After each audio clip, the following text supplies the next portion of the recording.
Sometimes you get to witness legends when they become legends. And that's what we've done this past weekend. Are Locked On Bama, your daily podcast on the Alabama Crimson Tide. Part of the Locked On Podcast Network, your team every day.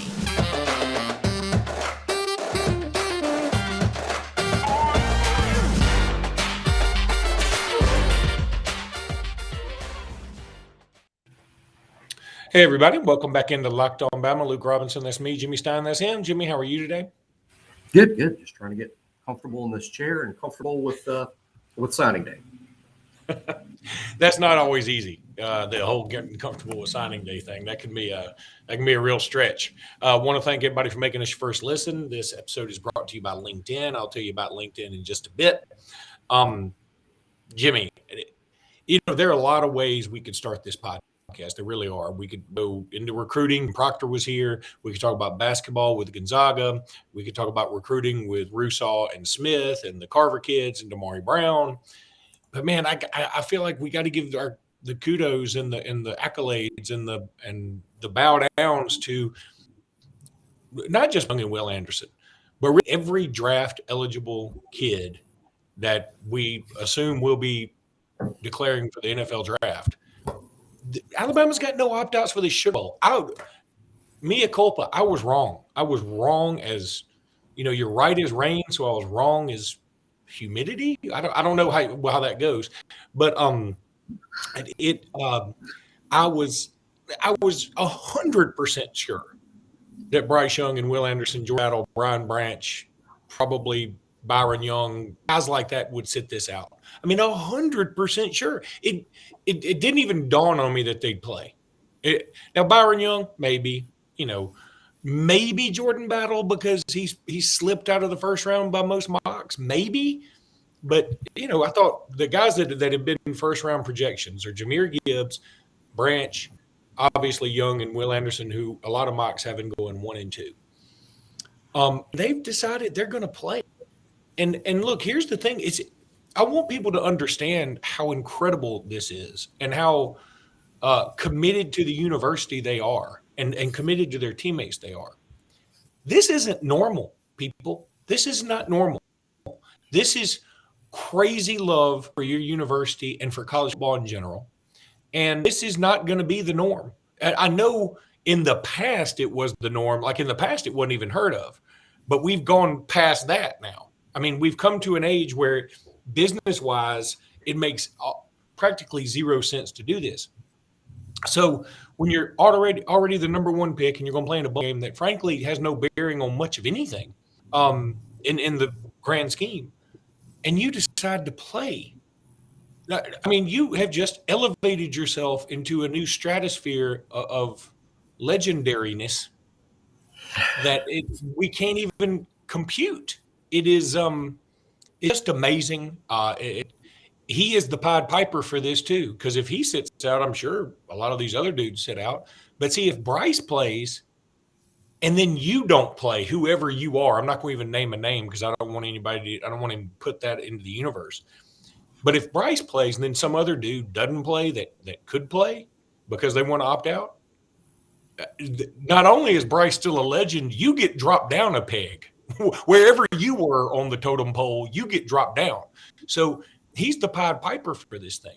And I'm going to say it again for the time. Bryce Young, to me, is the best player that's ever played at the University of Alabama, at least in my lifetime.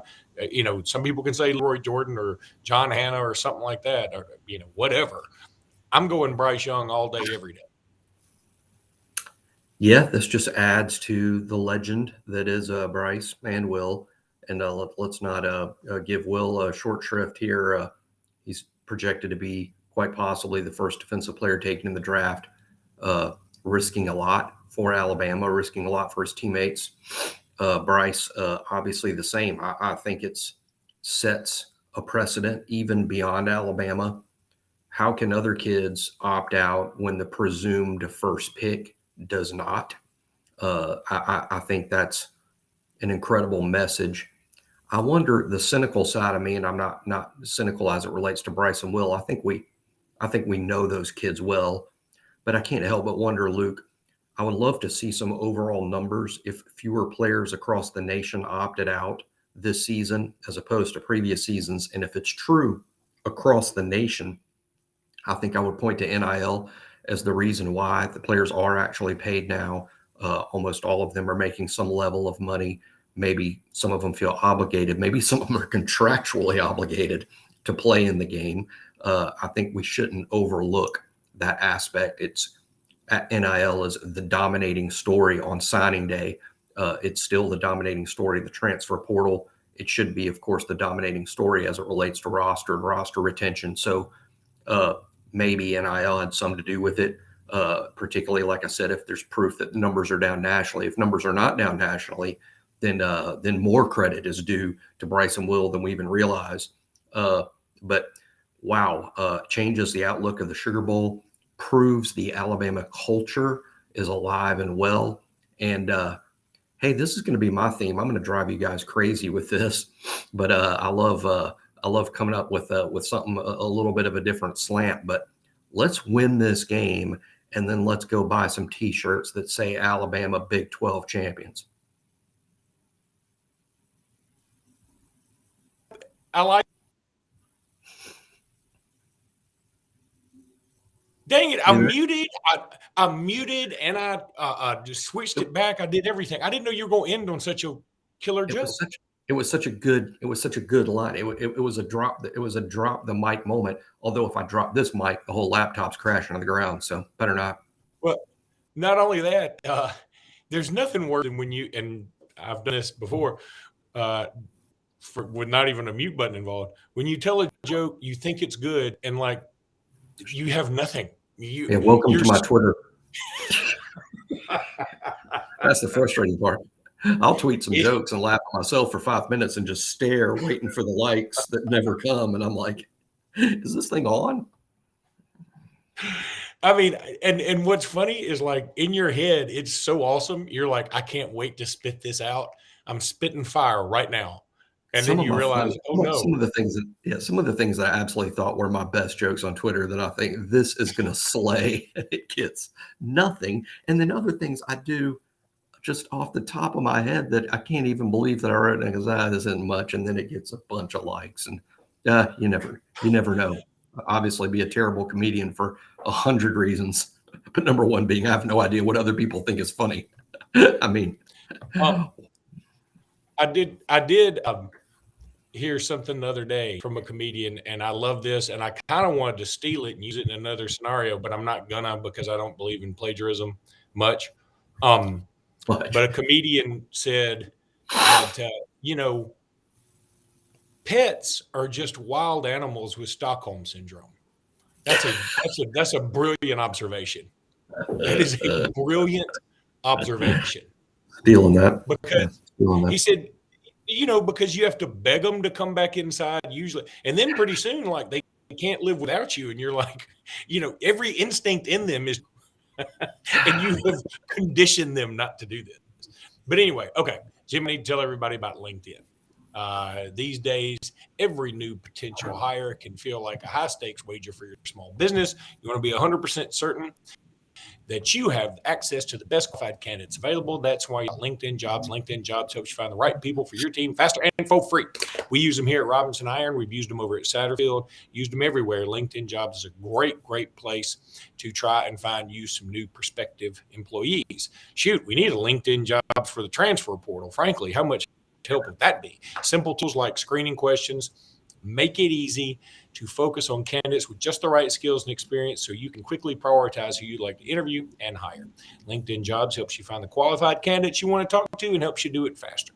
Post your job for free at linkedin.com/lockedoncollege. That's linkedin.com/lockedoncollege, all one word. LinkedIn.com/lockedoncollege to post your job for free. Terms and conditions will apply. Jimmy, let's talk. Let's go ahead and knock out the basketball stuff and then do recruiting second. Basketball team played in Birmingham again, lost again. I mean, I went to the Texas game. We lost. I think we played Oregon there. We lost. We played we played who else? David last year lost. We'll remember when JQ missed one of the free throws in. And we play Gonzaga when we're about as hot as we can be, and we lose. But number one, I'm frankly, I'm okay with it. Yeah, you want to win every game. It's been funny listening to.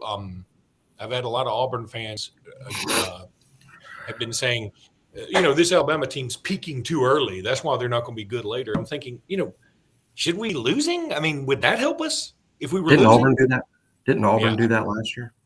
I mean, the whole idea of peaking too. First of all, I don't think Alabama's peaking too early at all. I think they're just pretty good. There's a difference between peaking too early and being good, and I think Alabama's good. Number two, we were bound to lose a game in this. These are like what did Hercules have 10 tasks that he had? He had to get a golden fleece. He had to get a dragon's head. He had to slay Medusa. He had to do a bunch of stuff. He had to, clean the kitchen to appease wife. I mean, he had to do a lot of things that are practically impossible. That's one of the Avenger movies I never saw. But so we were back. We said going into this 5 games of Gonzaga, Jackson State, Houston, Memphis, and at Mississippi State, if we go 3-2 is what we said to start with, we'd be happy. Then I got greedy and I said, I don't know why we can't go 5-0 at this point. Well, we're at what 2-1, and we got Jackson State, who's awful, coming in tomorrow. They're awful. We're going to beat them, but they're coached by Mo Williams. So kudos to Mo Williams, who is also an Alabama legend. And then we go to Mississippi State the following Wednesday. That's going to be a tough game. I watched Mississippi State play against Nichols the other night just to get ready for them. They're fine. They're a tough out. I mean, it's going to be tough to win at Mississippi State, but they're not great. They didn't have great crowd support. They might have a good crowd for us, but they're fine. They're not unbeatable by any stretch. So I feel good about that. But Brandon Miller is just a problem. We've been saying this over and over. I feel like it's not even podcast worthy to bring that up anymore about how good he is, but he's amazing. He is. I mean, he almost put us on his back and brought us back. Now, we got to either within 1 or we got it tied or something like that very late in the game. And then give Gonzaga a lot of credit. They went on a run. And you know why? Because they've got Drew Timme, who I think spent 6 years in Greece playing basketball, then took a leave of absence for 10 years and became an accountant, and then played 10 more years in Greece and came back and played college basketball. He's 47 years old, and he's kicking butt. He's also allowed to travel a little bit more than most other basketball players, but that's neither here nor there. He does have great footwork, and he is just a fantastic college player. And frankly, I'm happy he's here because I think that's what college basketball is all about. But so now we have played 3 teams in Houston. Marcus Sasser, they got some other dudes that have been involved in Final Fours and experienced. We played Memphis, who we know they had 9 to 5 jobs the next morning. They're super experienced. And then we played this squad with Drew Timme, who is probably the most experienced. I bet he's played more games than anybody playing college basketball right now. I mean, that's got to be right? I think along with Barkley and Jordan, he's one of my favorite members of the Dream Team. But I mean, he's got to have played more college basketball, not regular season, any games, than anybody playing currently, right? Has to. I can't imagine that that's not true. There could be somebody with some COVID year red shirt, medical red shirt on top of it. There could be something out there, but no, Drew Timme would be the biggest star in college basketball that's played the most games. Very unusual. I compare him to, and don't get carried away with this, Tim Duncan, in the sense that Timme seems like the first one since Duncan that's played a complete college career that's been like, why aren't you in the NBA? I mean, when you look back and realize that Tim Duncan played 4 years at Wake Forest, could have left any one of those years to go be a first-round pick. That's sort of what I feel like with Drew Timme. And I know we lost the game, but I thought it was really cool to see us playing against him and Gonzaga, who I thought played unbelievable.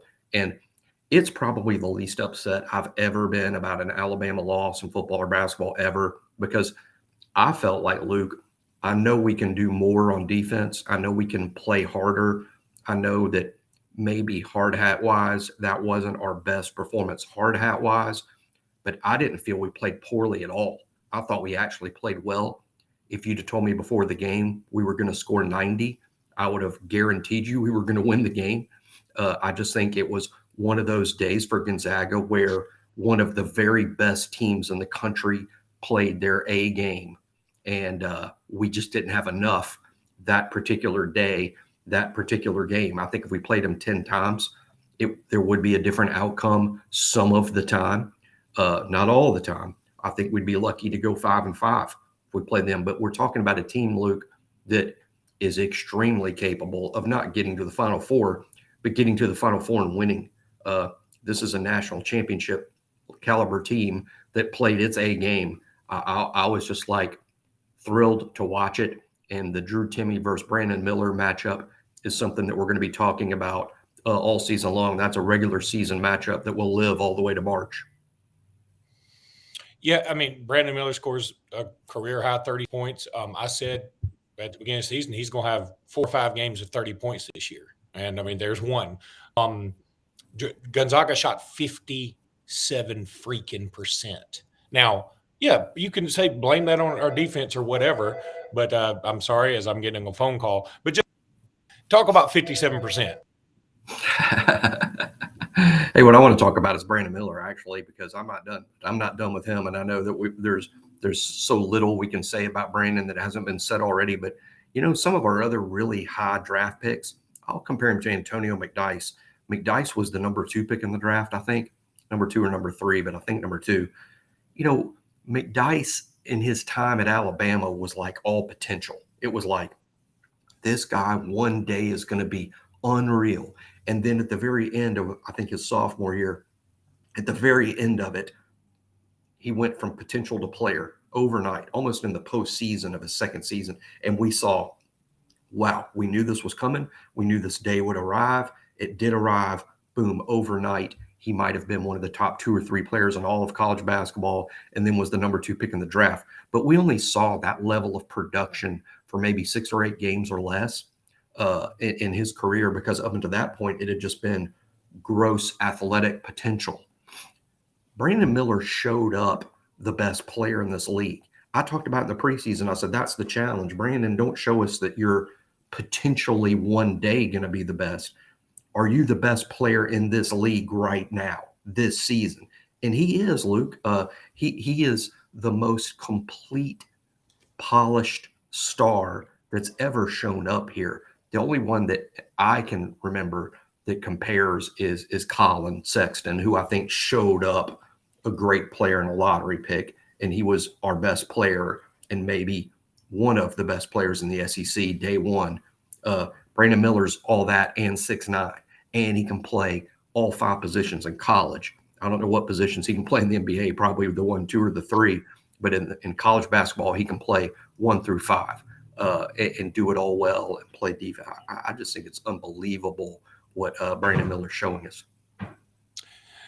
Jimmy, I need to tell everybody about BetOnline. Love me some BetOnline. You love BetOnline. We all love BetOnline. BetOnline.net is where the game starts. You want to go there today to get that bet in. If you want to bet on college basketball, and there's college basketball galore on right now, go to BetOnline.net. You want to bet on the NFL? The NFL has been bonkers. I mean, we could do a whole podcast on this weekend's NFL, a 33-point comeback. I mean, here's the thing. If you had taken the Vikings on the money line at halftime, you're like, oh, my God, I got to tell my family that the Christmas is canceled. Next thing you know, you win the money line. It's unbelievable. The Raiders and the Patriots yesterday, bananas. Tom Brady gives up a 17-point lead. Never happened before. Just unbelievable stuff in the NFL yesterday. Crazy, crazy. A lot of fun. And it's a lot more fun when you bet on it. So go to betonline.net and get your bet in. This college season going on right now, I would not recommend betting on teams like Florida right now. They don't look like they much want to be wherever they are. But you can do it if you want to at betonline.net. You can bet on hockey. You could have bet on the World Cup. That was amazing yesterday. BetOnline.net is everything you want. You want to go bet on it. It's easy to pay in. It's even easier to get paid at betonline.net because that's where the game starts. Yeah, Jimmy, we're not going to talk about – we might talk about Bama and the NFL later and talk about this, but the whole Raiders-Patriots thing, Some of my friends get on to me because I'm just not a soccer guy. Like I can't really get into it, but I'll give credit where credit's due. Watching the World Cup yesterday was exciting and intriguing and fun. But the thing is, like most of the games leading up to that aren't that way, especially when they end in a tie, and you're like, why are you doing this? I don't even understand why the NFL ends in a tie ever. Like, I don't think they should do it. We should start But saying nil in the NFL though. Like, yeah. wow, did you see the Giants beat the Commanders 14-0? 14-0. But it was cool to see Messi and all that. And then so my friends were like jumping on me like, yeah, this is why soccer is fun. I go, I admit it. It was funny. I said, but let's just see how the NFL does today. The next thing you know, the Patriots, for some reason, are trying to do like one of those Buffalo Bill throwback things, and they throw it right to Chandler Jones, who used to play for the Patriots,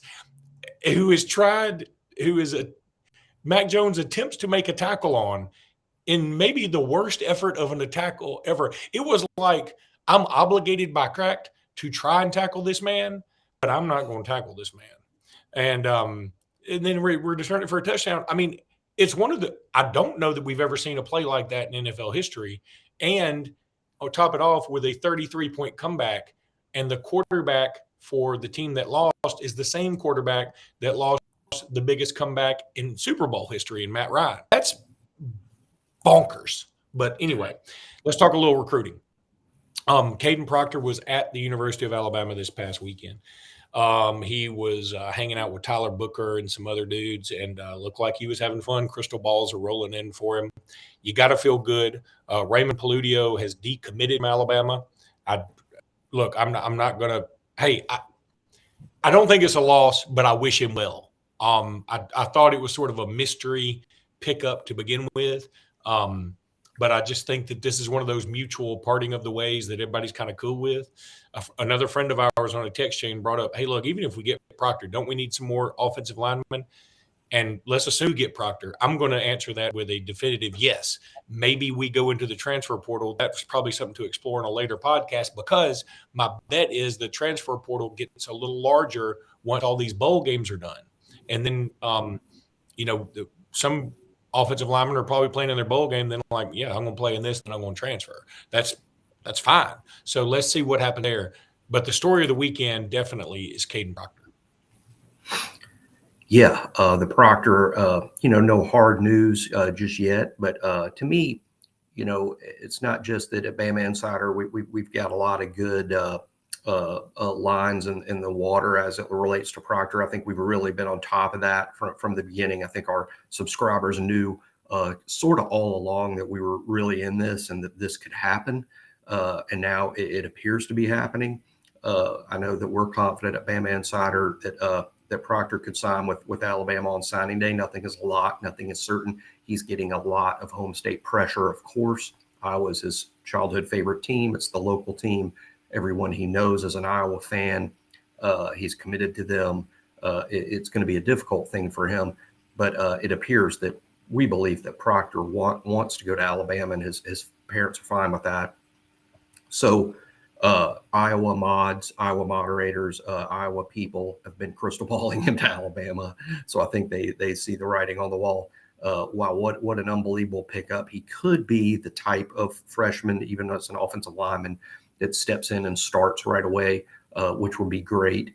I'm personally, I don't want to put that on him. I'm not going to spend all spring and summer on, hey, Proctor is going to be the right tackle or Proctor is going to be the right guard, because it's so unfair to project that for a freshman, especially at that position. But could he? Oh, he could. Oh, he definitely could. He is in that Cam Robinson, Jonah Williams, Andre Smith. All of those guys did. I think Proctor is every bit as talented as those guys. So yeah, he could be an immediate starter. I totally agree with Luke that once signing day is passed, I think that's when Alabama will focus a little bit more on the portal, and not so much look at the portal for depth, but look to the portal for starters.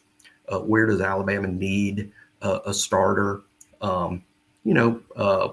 Maybe offensive line, maybe tight end, maybe safety is another place that Alabama might look in the portal. But I think that's beyond signing day. I think up and through Wednesday and even Thursday, when a couple of players are going to be committing and sign Thursday, like Desmond Ricks.